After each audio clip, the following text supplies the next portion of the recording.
안녕하세요. 생활경제교육을 제공하는 복숭아나무의 이봉모입니다. 반갑습니다. 오늘도 일상생활에 꼭 필요한 생활경제 상식에 대해서 알아보도록 하겠습니다. 그러면 오늘 준비한 주제 알아볼까요? 오늘 준비한 주제는요, 보험에 관한 가장 간단한 상식을 알아보고 있는데요. 어떠한 경우에 보험금을 지급받을 수 있는가에 관한 내용을 해보겠습니다. 보장의 범위라는 어려운 말이 있는데요. 보장의 범위 또는 보장 내용, 거의 비슷한 내용인데요. 보장의 범위는 보험에서 담보하는 보험사고의 종류를 의미합니다. 자, 보험은요, 모든 사고에 대해서 보험금을 지급하는 게 아니죠. 맞습니다. 당연히 그 보험계약에 포함된 특정한 보험사고에 대해서만 보험금을 지급합니다.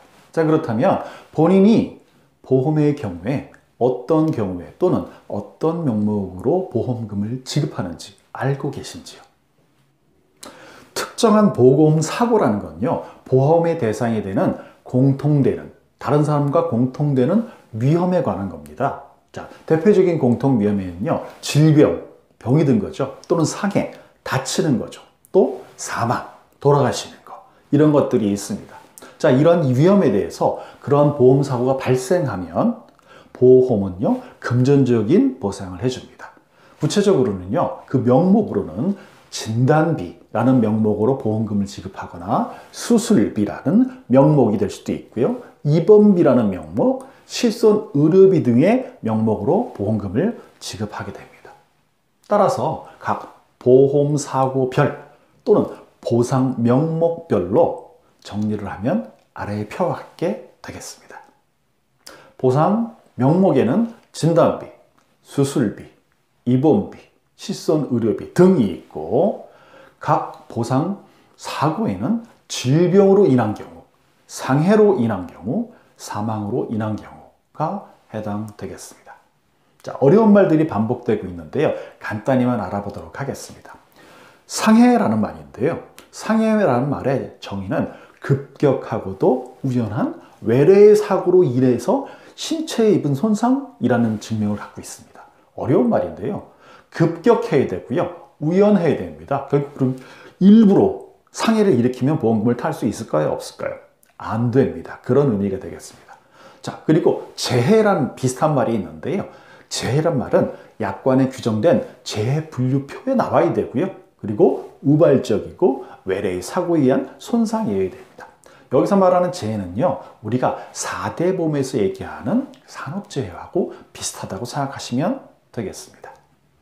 자, 보험에서 담보하는 위험이 몇 가지 단계가 있는데요. 그 중요성에 대해서 예를 들어서 일반적인 위험, 중요한 위험, 치명적인 위험 이런 게 있습니다. 우리가 이렇게 좀 낯선 어려운 용어를 알아야 될까요?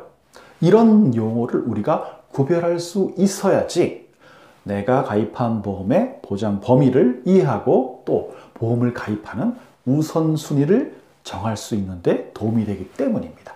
자, 좀 쉽게 풀어서 설명을 드리자면 일반적인 위험이란 경제생활을 하는데 그다지 큰 지장이 없는 정도의 상해, 다친 거예요. 질병, 병이 든 것을 의미합니다.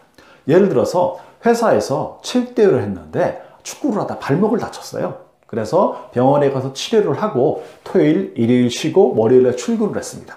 자, 만일 보험이 없는 경우라면 어떤 결과가 가져올까요?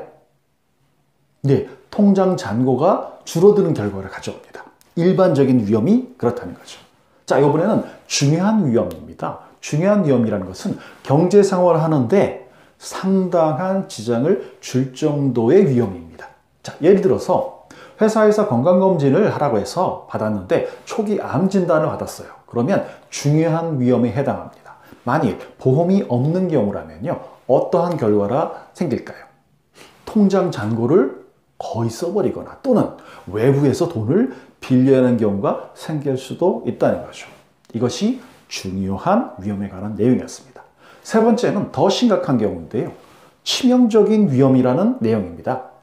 치명적인 위험이라는 것은 한 가족의 경제생활을 하는데 치명적인 영향을 줄 정도의 상해나 질병을 의미합니다. 예를 들어서 한 집의 가장이 회사에서 퇴근을 하던 중 교통사고를 당해서 의식불명으로 계속 누워 있어요.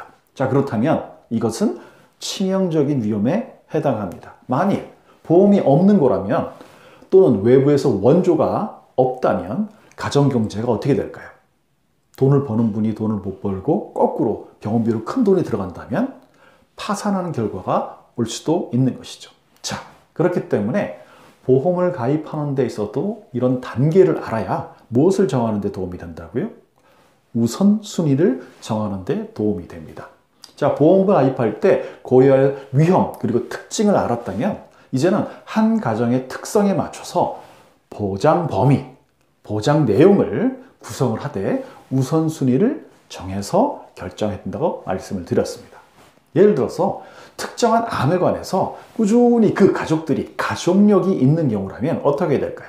다른 집보다는 그 암의 부분에 대해서는 조금 더 고려를 해야겠죠. 그렇죠. 이렇게 보장 범위 또는 보장 내용 또는 보장 자산 다 똑같은 얘기입니다. 이것의 우선순위는요, 사람마다 달라지고 또 그 사람의 상황에 따라 달라지겠죠. 예를 들어 남성인지 여성인지 기혼인지 미혼인지 자녀가 있는지 만일 있다면 몇 살인지 그리고 맞벌이인지 외벌이인지 아까 말씀드린 가족력이 있는지 없는지 또 뭐가 있을까요? 직업이 무엇인지 또는 현재 수입 상황이 어떤지 등에 따라서 어떤 종류의 보험을 어떤 순서에 따라 가입해야 될지 달라진다는 것입니다. 자, 얘기가 너무 길어지고 있으니까요. 자세한 내용은 또 실용편에서 이야기하기로 하고요. 오늘의 주제로 돌아가 보겠습니다. 오늘의 주제가 뭐였죠? 내 보험의 보장 내용을 어떻게 해요? 확인하자. 하나 더 팁을 드리자면 내가 가입한 보험증권에서 연필을 들고 진단비라는 단어에 동그라미를 한번 쳐보시기 바랍니다. 이것이 얼마나 쓸모가 있는지는 조금만 지나면 아실 수가 있을 겁니다.